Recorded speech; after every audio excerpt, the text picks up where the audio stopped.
morning on the Sunrise Early News Thursday, the 19th of September. Just in, multi-million-dollar cocaine bust hidden in duffel bags and secret compartments. Police smash Western Sydney's biggest drug ring. Bomb blitz walkie-talkies explode across Lebanon in a second wave of booby trap blasts.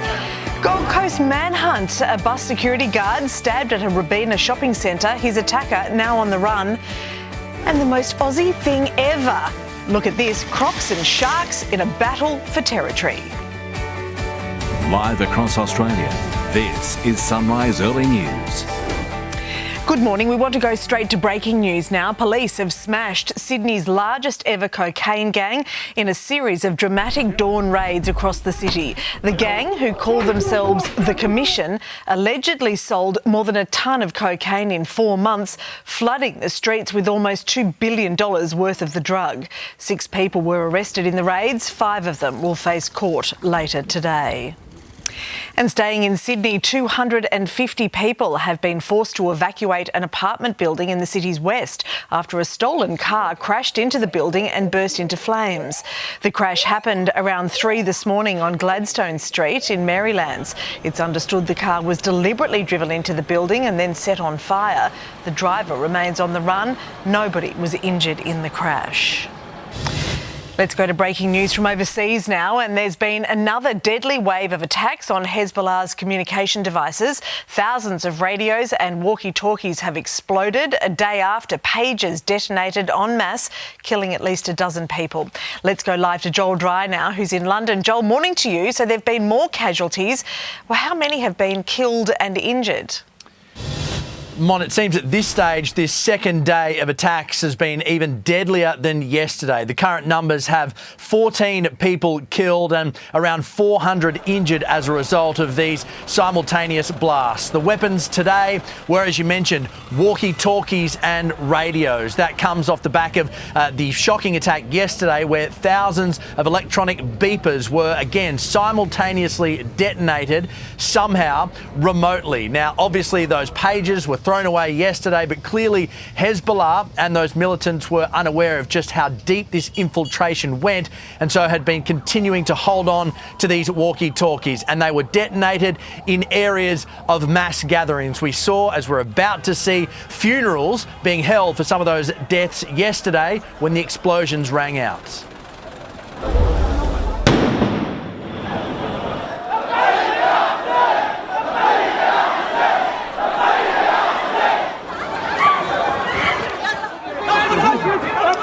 As you can see, another day of mass panic with a second round of these explosions. Again, no one has claimed responsibility. The thought is it is Israel, but that country did make an admission today with the defence minister saying the war front had shifted to the north, very much in the direction of Lebanon. So again, the world holds its breath to see if this second attack is another precursor to a wider, perhaps invasion by Israel of Lebanon. Yes, all right. Thanks very much, Joel Dry, for us there in London.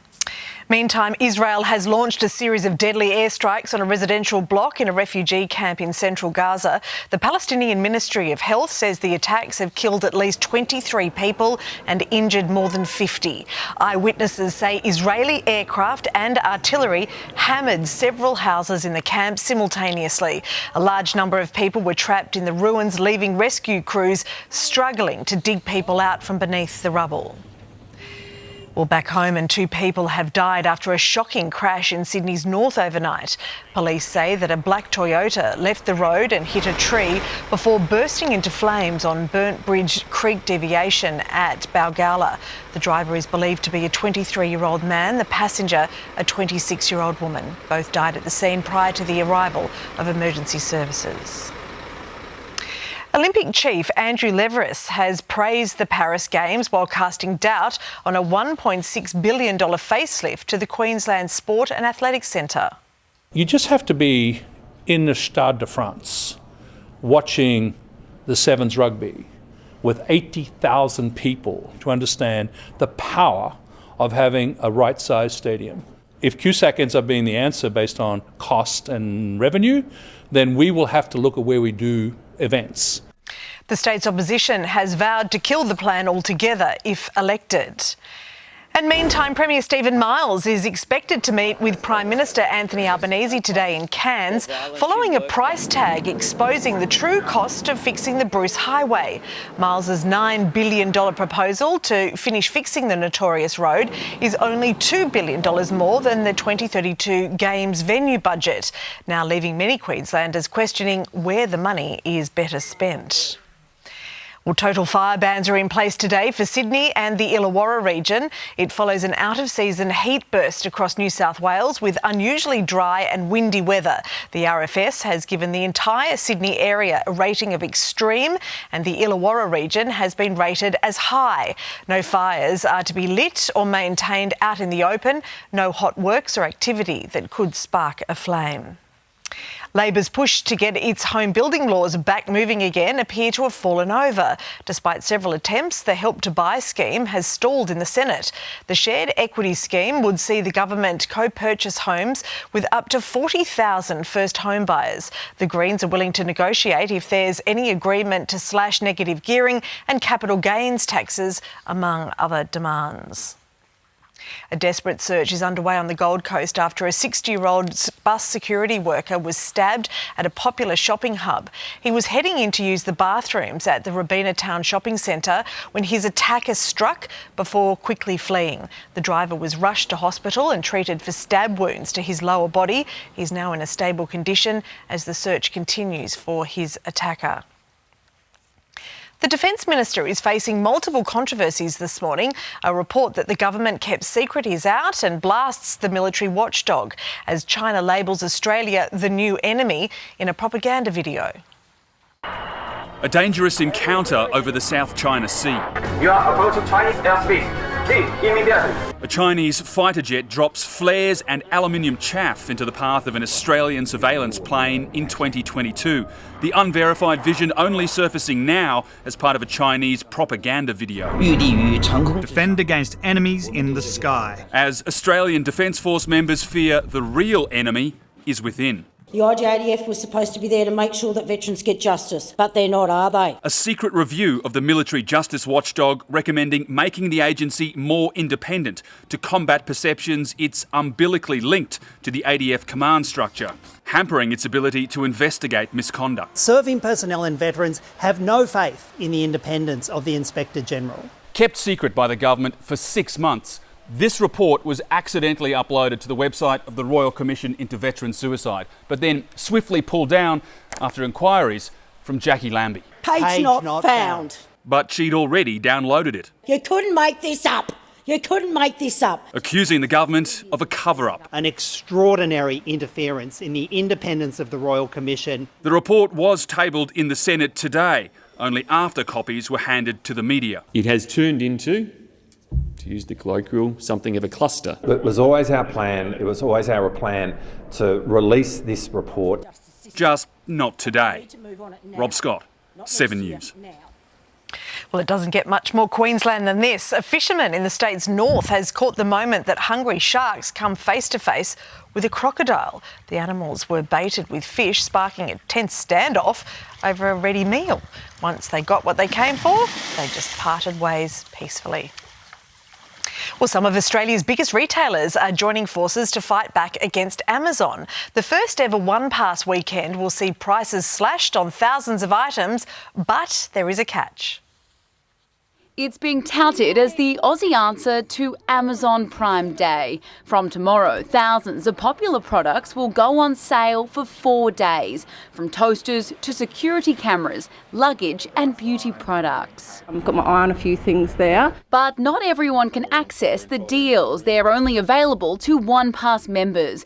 Joining will set you back $4 a month or $40 a year. The membership club is owned by Wesfarmers and the sale weekend involves all of its top brands: Kmart, Target, Catch, Officeworks, Priceline and Bunnings. A key benefit is free delivery. For us, we live about 30 minutes drive away from any shops, so the the time involved, not to mention the cost of fuel. Consumers are far more diligent than ever before. They're jumping online, they're comparing, they're brand switching. Some of the best deals include a 110-pack of Finish dishwashing tablets from Kmart for $15, a NutriBullet for just $69 at Target, and 40% off clear skincare products at Priceline. The deals are all available online, except for Officeworks. Beth and Yeoman, 7 News.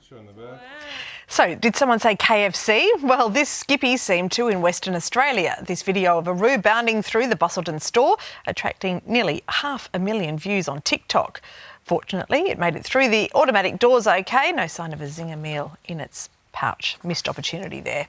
Let's check Thursday's weather now, and partly cloudy in Brisbane with a top of 30 degrees. Sunny in Sydney today with a top of 27 for you. Windy, mostly sunny in Canberra with a top of 18 degrees. Some showers easing in Melbourne and 16 degrees. In Hobart today, showers, windy, 13 degrees. A shower or two in Adelaide with a top of 16.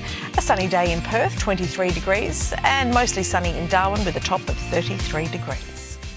Coming up on Sunrise this morning, the incredible moment a hero police officer leaps into action to save a driver in danger. And mission success, incredible pictures from a landmark rocket launch into the stars.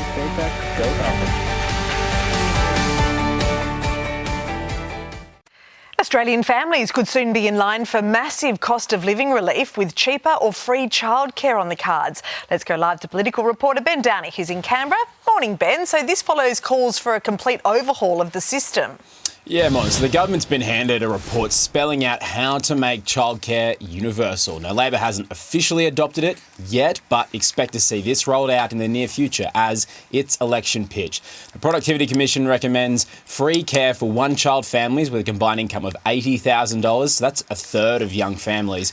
And if you have two more children, free up to $140,000. And as your income rises, the lower your subsidy. Now, this raises the budget cost of childcare from $12 to $17.4 billion. The plan is to roll this out over the next decade in stages, but make no mistake, Labor will campaign on this hard, aiming to win the votes of families in Australia's suburbs that will prove decisive. Mon. Yep, we're sure to hear a lot more about it. Thank you, Ben.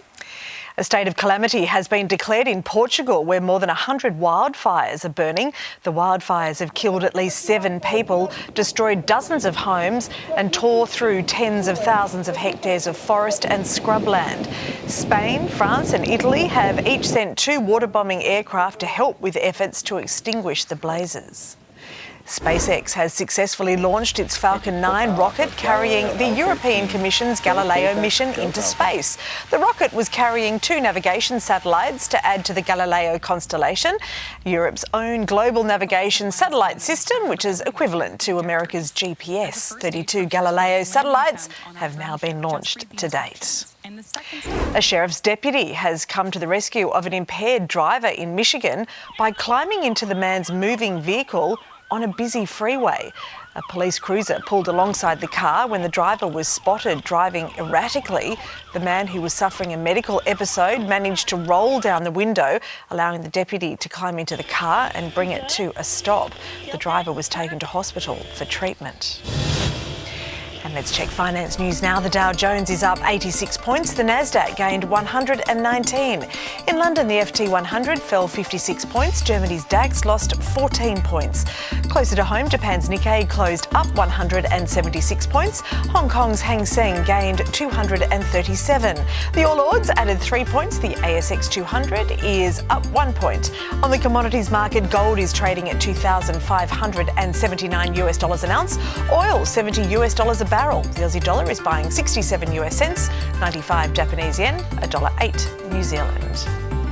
A UK zoo is celebrating the birth of a rare mountain bongo calf. The female calf, called Navari, is the second mountain bongo to be born at the zoo in the last 15 years. The bongo is Africa's rarest, largest mammal, with fewer than 100 estimated to remain in the wild.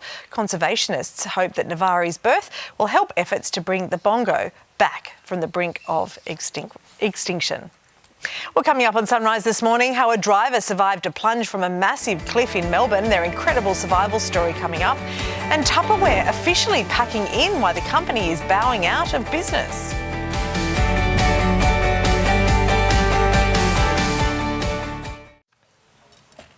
It was a long night for a driver trapped in his car on the side of a mountain in Melbourne's east. The vehicle plunged 80 metres down a cliff and landed on its roof. The driver hung upside down for 10 hours before he was able to find his phone and call for help. The man in his 20s was taken to hospital. He is now in a stable condition. Weight Watchers could be following the footsteps of the collapsed Jenny Craig, confirming that it's slashing staff across the country. As wonder drugs like Ozempic soar in popularity, the business is being forced to make changes in a fight for financial survival. Once a heavyweight in the weight loss world. It's time to start. Weight Watchers is being forced to slim down, slashing staff by ending in-person client meetings that once defined the company. The meetings keep me focused and motivated. They've lost touch. They've lost touch with people and the real reason why people originally joined Weight Watchers. Susie first signed up 15 years ago. I'm fairly determined, but sometimes you do need that extra help. Group weigh-ins and calorie counting now giving way to a new generation of weight loss drugs. Competition is moving in really, really quickly. I love bread. That's the genius of this program. I lost 26 pounds and I have eaten bread. Quick fix Ozempic enticing once loyal ambassador Oprah Winfrey to make the switch. About 150 Australians are on the Weight Watchers payroll. It's unclear how many of them will lose their jobs as the company moves to a digital-only subscription, like the now collapsed Jenny Craig. They should be really concerned about their business practices and operations. So at the moment, I'm sure they're doing their due diligence. To avoid a final weigh-in that's fast approaching. Georgia Holland, 7 News. A Gold Coast influencer is under fire this morning after handling a carpet python for an Instagram video. Corey Hancock, aka the Environmental Cowboy, is facing a government investigation as well as backlash from followers. Licensed snake handlers say that the python was visibly distressed in the video. The Department of Environment, Science and Innovation has slammed his actions as reckless. There we go. A kitchen favourite could soon be history. Tupperware Brands Corporation has filed for bankruptcy in the US with debts of more than $700 million. Founded in the 1940s and known for its colourful, airtight plastic containers, Tupperware enjoyed a boost during COVID. The company says that it is seeking court approval to sell the business following a period of falling sales. Coming up on Sunrise Early News, it is time to move on. Port's boss focused on tomorrow night's prelim final against the Swans. Sudden death footy, the Cowboys star ready to haunt Cronulla once more in tomorrow's elimination final. And we'll take a closer look at how the weather is shaping up in your part of the country.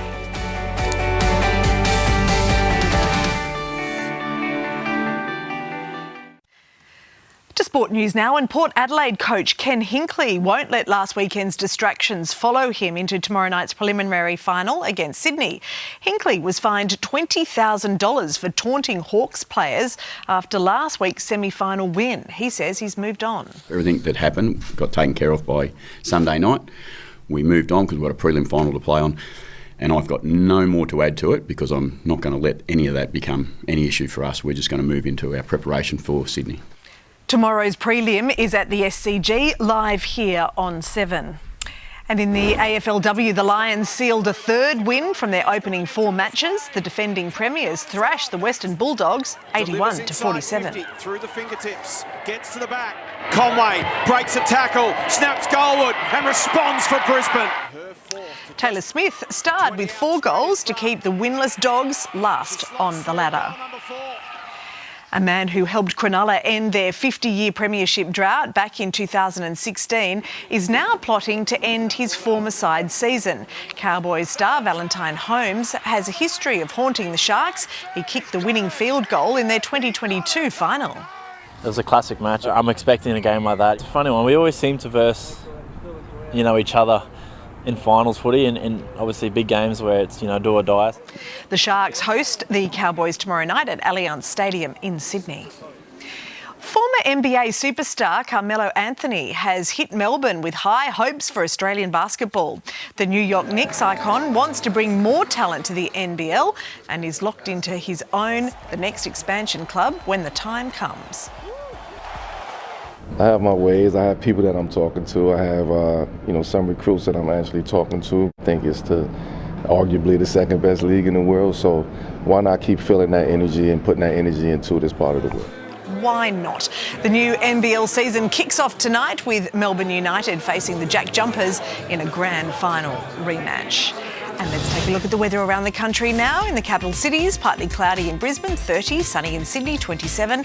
Windy, mostly sunny in Canberra today with a top of 18. In Melbourne, showers easing for you, 16. Showers and windy in Hobart, 13. A shower or two in Adelaide and 16. Sunny in Perth, 23. And a mostly sunny day in Darwin with a top of 33 degrees.